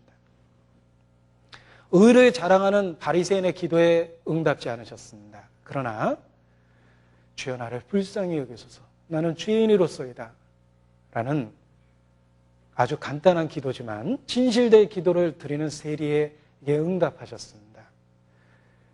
그는 오히려 세리와 창녀를 가까이 하셨습니다. 그리고 자기 의에 도취되어 있는 바리새인들, 그 종교가들을 향해서 독사의 자식들아 하고 외치셨습니다. 우리는 그 예수님의 행적 등을 통해서 지금도 하나님이 누구를 가까이 하고 누구를 멀리 하시는가를 깨달을 수 있습니다. 하나님은 위선적인 상태에 대하여 분노하십니다. 오히려 가난한 자를 부르시며 돌이켜 아이와 같이 된 자를 붙잡으십니다. 그리고 자기 죄로 슬퍼하고 도움을 구하는 외침에 대해서 그는 기꺼이 응답하십니다. 그 예수님의 행적이 우리가 하나님 앞에 어떻게 어떤 자세로 나아가야 될지를 명확하게 가르쳐 주는 것입니다. 우리의 모든 의를 버리고 우리의 의는 더러운 옷입니다. 부분적인 순종이었습니다. 외적인 표면적인 의였을 뿐입니다. 그 모든 걸 포기하고 하나님은 우리의 중심을 보십니다. 그 중심에 있는 죄를 고백하고 우리는 그분 앞에 엎드리는 것이 필요합니다. 이 예수님이 만나셨던 사람들, 가까이 했던 사람들, 정죄한 사람들을 살펴보면서 지금도 하나님께서 무엇을 원하시고 무엇을 싫어하는지 우리는 너무나 분명하고 명백하게 깨달을 수 있습니다. 우리는 죄인을 부르시는 예수님의 음성을 듣고 우리의 죄를 고백하고 우리의 죄를 슬퍼하고 기꺼이 우리 죄를 버리겠다라는 자백과 그렇게 만들어달라는 도움의 기도를 하면서 그분의 보좌 앞에 나아가는 것이 필요합니다. 그때 예수께서 유대 땅에서 그들을 붙잡으신 것처럼 우리를 붙잡고 위로해 주실 겁니다. 그 예수님의 행적이 하나님이 누구를 받으시는가를 우리에게 가르쳐 준 겁니다. 그리고 예수님의 행적을 연구하는 중에 그의 가르침을 살펴보면서 우리는 그가 제시한 높은 이상적인 기준을 발견하게 됩니다. 예수님의 가르침을 살펴보았습니까? 그는 아주 높고 최고의 이상적인 기준을 우리에게 제시했습니다. 원수를 사랑하고 왼뺨을 치며 오른뺨을 내밀라. 하늘에 계신 너희 아버지의 온전함과 같이 너희도 온전하라. 여러분, 그 어느 세상의 선생들도 예수님과 같은 그런 높은 이상을 제시한 적이 없습니다. 그러나 예수님은 하나님 자신이었기 때문에 하나님이 요구하는 진정한 표준을 우리에게 제시하셨습니다. 그래서 죄가 무엇인지, 하나님이 보시는 죄가 무엇인지 그 높은 표준과 기준을 통해서 우리를 명확하게 가르쳐 주시기도 하셨습니다. 그래서 말씀하시기를 옛사람에게 말한 바 살인치 말라. 누구든지 살인하면 심판을 받게 되리라 하였다는 것을 너희가 들었으나 나는 너희에게 이르노니 형제에게 노하는 자마다 심판을 받게 되고 형제에 대하여 라가라는 자는 공회에 잡히게 되며 미련한 놈이라 하는 자는 지옥불에 들어가게 되리라. 누구든지 여자를 보고 음욕을 품으면 마음에 이미 간음하였느니라. 내 눈이 너를 범죄케 하거든 빼버리고 내 손이 너를 범죄케 하거든 찍어버리라. 여러분, 예수님처럼 그런 높은 도덕적 이상을 제시한 분은 없습니다. 그것은 바로 하나님이 요구하는 표준과 기준입니다.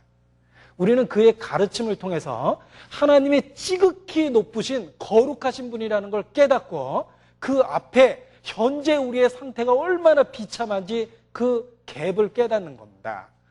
그 예수님의 산상수훈을 들을 때마다 우리가 하나님 앞에 얼마만큼 낮은 잔지를 더욱 깨닫게 됩니다.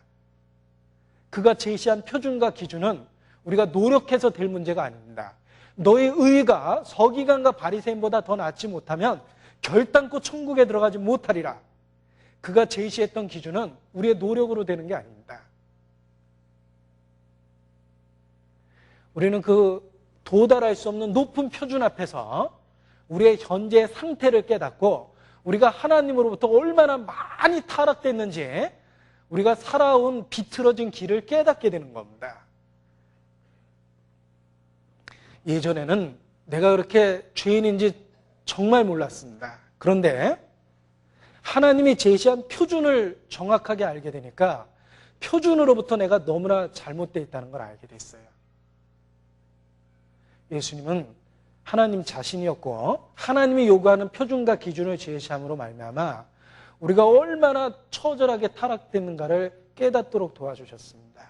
그리고 우리가 그런 하나님의 의를 만족시키기 위해서 우리 스스로는 불가능하다. 너희에겐 내가 필요하다라는 예수 그리스도가 필요하다는 것을 그들에게 가르치고 역설하셨던 겁니다. 산상수훈을 들을 때마다 그 높은 표준 앞에서 내게 그리스도가 필요하다는 걸 깨닫습니다. 내 노력으로 절대 안 됩니다. 그 의는 그리스도가 우리에게 주신 의만이 가능하게 만드는 겁니다. 내가 그리스도를 역시 믿을 수밖에 없다라는 것을 산상수훈이 깨닫게 해주며 내가 죄를 얼마만큼 범했고 얼마만큼 합당치 않은 상태에 있는가를 알게 해주었습니다. 그리고 이제 내가 일어나서 어느 쪽으로 걸어가야 될지 방향을 제시해 준 거예요. 하나님이 요구하는 완전한 선을 볼 때 내가 가야 될 방향을 본 겁니다. 우리가 궁극적으로 추구해야 될 선의 방향을 본 겁니다. 그리고 그날 주님이 약속하신 그 영광의 날이 되면 우리가 그와 같은 그 놀라운 표준과 이상을 만족시킬 수 있는 상태가 되리라는 소망을 갖게 됩니다.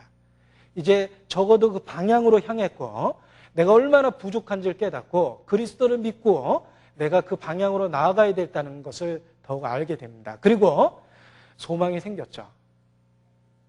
그 약속이 이루어지는 그날 우리가 정말 산상수훈이 우리 삶 속에서 이루어지는 본성처럼 이루어지는 완전한 선의 상태가 그날 그렇게 될 거라고 소망이 생겼습니다.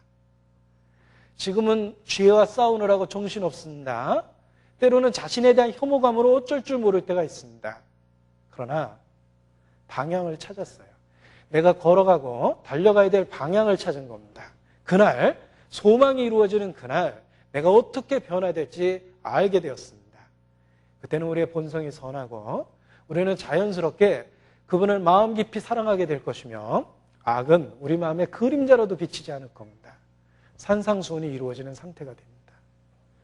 그래서 그의 가르침 속에서 우리의 소망이 무엇인지를 더욱 깨닫게 되었습니다. 뿐만 아니라 예수님은 많은 병든 자를 스쳐 지나가지 않았습니다. 자기에게 나오는 자, 부르짖는 모든 자에게 응답하시고 그들의 병을 고치셨습니다. 마태복음 보겠습니다. 4장입니다.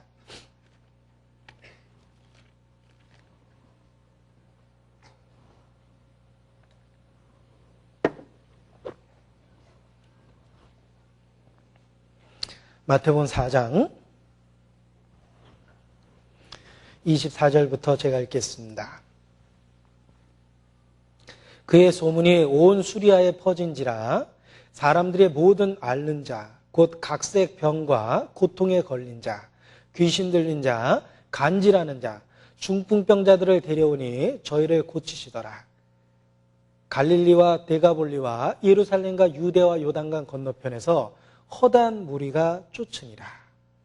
자, 예수님은 모든 약한 자, 병든 자를 고치셨습니다. 그러나 예수님이 돌아가실 때까지 과연 고쳤던 분이 몇 사람이고 그 예수님의 직접적인 손길을 통해서 치유를 받은 사람 그 전체적인 숫자가 얼마나 될까 생각해 보면 몇 명 되지 않습니다. 그 이스라엘의 전체 인구에 비해도 얼마 되지 않고 그 당시 세계 전체 인구에 비하면 더욱더 얼마 되지 않습니다.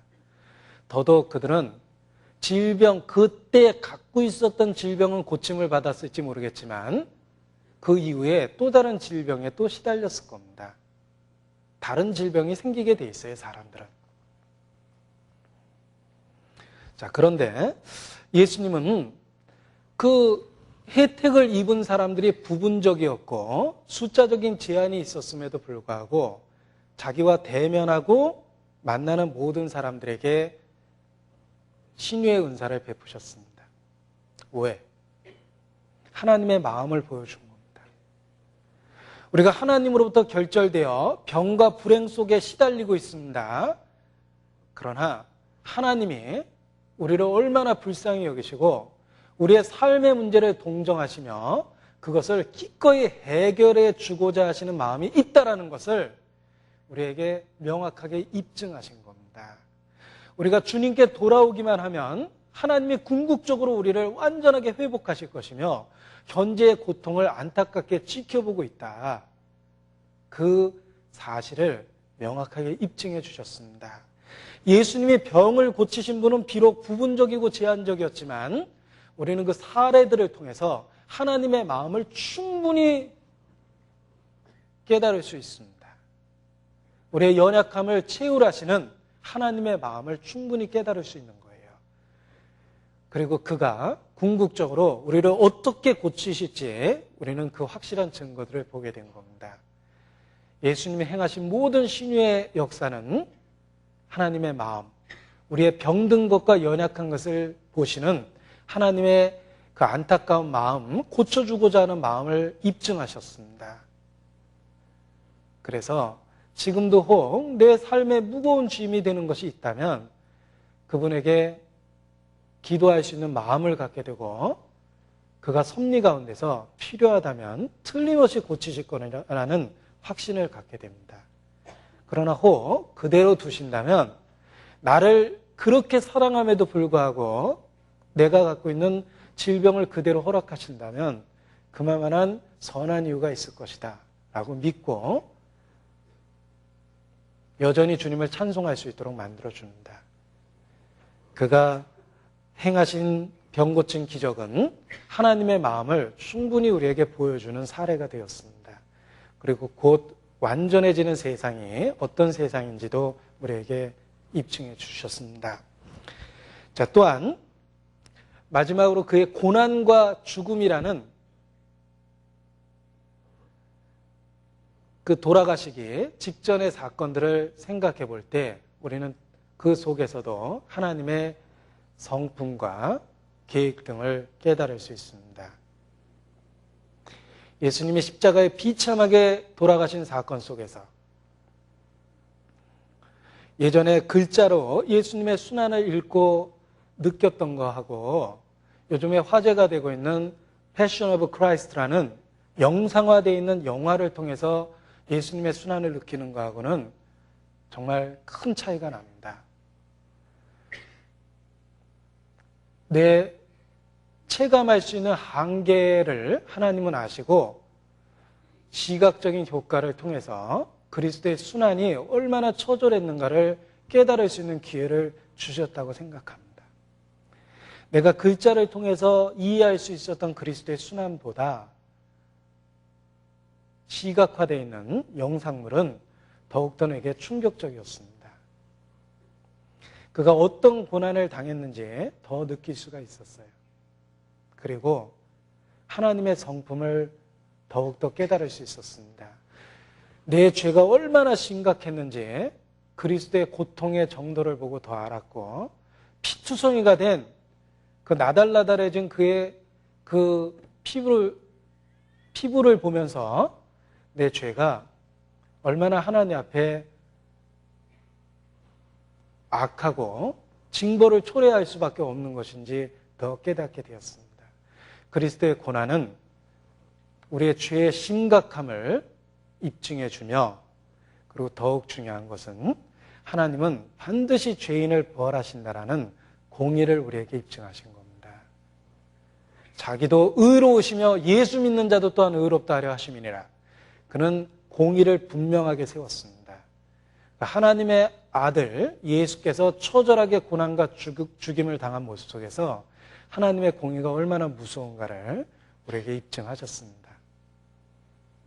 그리고 그 동일한 사건을 통해서 하나님의 사랑이 우리에게 얼마나 더 큰 사랑인지도 깨닫도록 도와주셨습니다. 그가 매질을 견뎌내고 수없이 많은 모욕을 견뎌낼 때 그가 십자가에 못 박히는 그런 고통 속에서도 그것을 묵묵히 감당하셨을 때 그가 정말 얼마나 나와 같은 죄인을 사랑하시는지도 그 정도를 더욱 깨달을 수 있었습니다. 그리스도의 고난과 죽음을 통해서 하나님의 무서운 공의도 더 알 수 있었고 내 죄가 얼마나 심각한지도 더 깨달을 수 있었고 그리고 그 사랑이 얼마나 깊은지도 새삼 알 수가 있었습니다. 그리고 그 고난을 견디는 모습 속에서 과정을 통해서 결과를 만들어내시는 하나님의 섭리도 확실히 알 수 있었습니다. 그는 십자가 이후 부활의 아침이라는 결과를 바라보시며 묵묵히 십자가를 참으셨습니다. 그는 자기 앞에 있는 십자가를, 그 앞에 있는 결과를 생각하시며 기꺼이 참으셨습니다.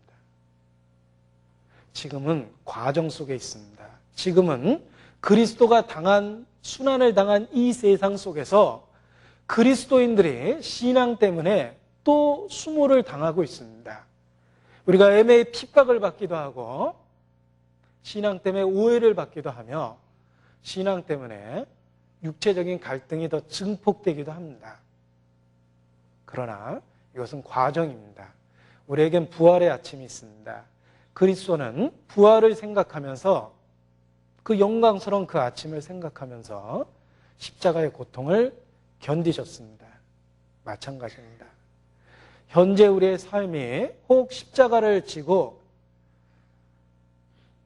주님을 따라가는 모습이라 할지라도 우리도 그 과정을 견딜 수 있습니다. 왜냐하면 부활의 아침, 결과를 볼 수 있기 때문입니다. 이 세상은 1막입니다.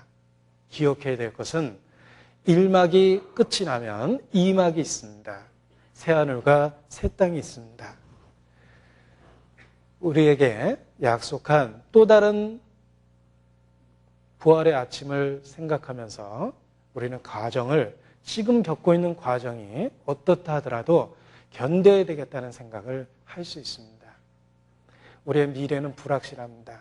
우리가 지금까지 겪었던 어려움들이 앞으로 우리가 겪게 될 어려움에 비하면 아무것도 아닐 수도 있습니다. 그러나 분명한 것은 어떤 어려움이 주어진다 하더라도 그건 과정일 뿐입니다.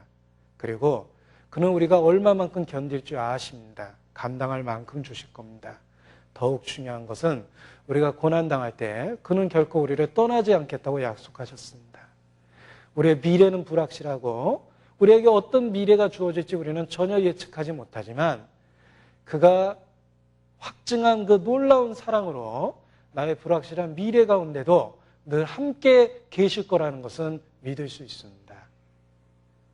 우리는 그 결과, 부활의 아침을 바라보고 과정을 견뎌낼 수 있습니다. 지금은 과정일 뿐입니다. 하나님은 섭리 속에서, 과정 속에서 결과를 만들어내고 있다는 것을 우리는 그리스도의 고난과 죽음, 그리고 그 부활을 통해서도 깨달을 수 있습니다. 하나님이 하시는 일을 그와 같이 알 수 있습니다.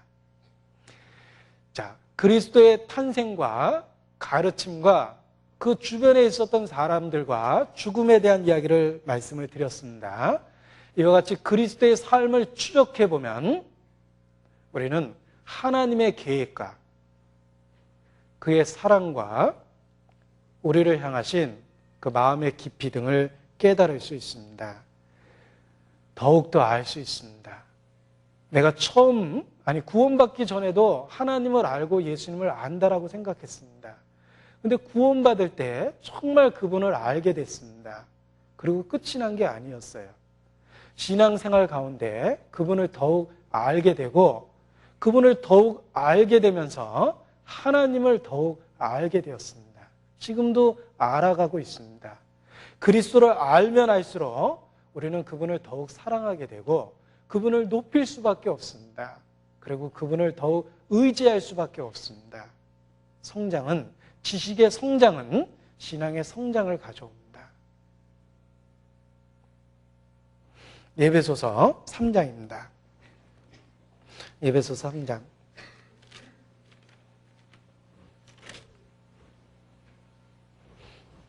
19절입니다.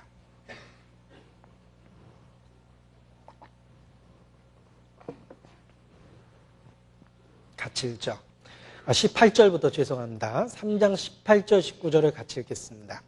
능히 모든 성도와 함께 지식에 넘치는 그리스도의 사랑을 알아 그 넓이와 길이와 높이와 깊이가 어떠함을 깨달아 하나님의 모든 충만하신 것으로 너희에게 충만하게 하시기를 구하노라.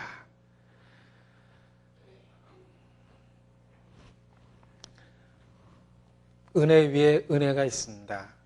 양으로 생명을 얻고 더 풍성하게 얻게 하는 영적 충만이 있습니다. 우리가 그리스도를 알면 알수록 사랑의 넓이와 길이와 높이와 깊이를 알게 되고 그 예수 그리스도를 통해서 더욱 충만해질 수 있습니다. 주의 이름을 아는 자는 주를 의지하리이다. 시편 9편 10절에 그런 말씀이 있습니다. 주의 이름을 아는 자가 주의 이름을 의지합니다. 더 알면 더 의지합니다. 더 알아갈수록 믿음이 성장합니다. 더 충만해집니다.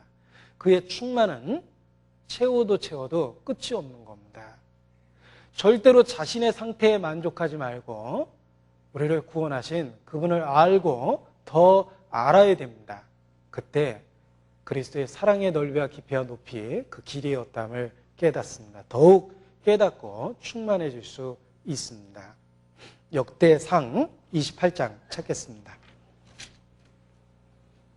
역대상 28장 652페이지입니다. 구약성경 652페이지. 역대상 28장 9절. 내 아들 솔로몬아, 너는 네 아비의 하나님을 알고 온전한 마음과 기쁜 뜻으로 섬길지어다. 자, 온전한 마음과 기쁜 뜻으로 섬길지어다. 섬기기 위해서 첫 번째 아는 것이 필요해요. 하나님을 알아가면 알아갈수록 온전한 마음과 기쁜 뜻으로 섬길 수 있습니다. 예수 그리스도를 알고 하나님을 더 알아가는 과정이 필요합니다. 더 알면 알수록 그분이 얼마나 우리를 사랑하셨는가를 분명하게 더욱 깨닫게 됩니다. 보라, 주께서 어떠한 사랑으로 우리를 사랑하셨는가. 하나님이 세상을 이처럼 사랑하사, 그 이처럼이라는 말이 느끼게 하는 정도는 다 다르다고 생각합니다. 그러나 분명한 것은 그 분을 알고 사랑을 더 알면 알수록 우리의 삶의 변화가 일어납니다. 사람은 하나님의 사랑을 알아갈 때 삶의 변화가 일어나도록 만드셨어요. 여러분, 삶의 변화가 안 일어납니까? 그리스도를 알고 하나님의 사랑을 더 알아가 보십시오. 틀림없이 삶의 변화가 일어납니다. 하나님을 알면 온전한 마음과 기쁜 뜻으로 섬기게 됩니다. 주님 오실 때까지 우리가 더욱더 그를 아는 데 있어서 게으르지 않고 더 성장하기를 진심으로 바랍니다.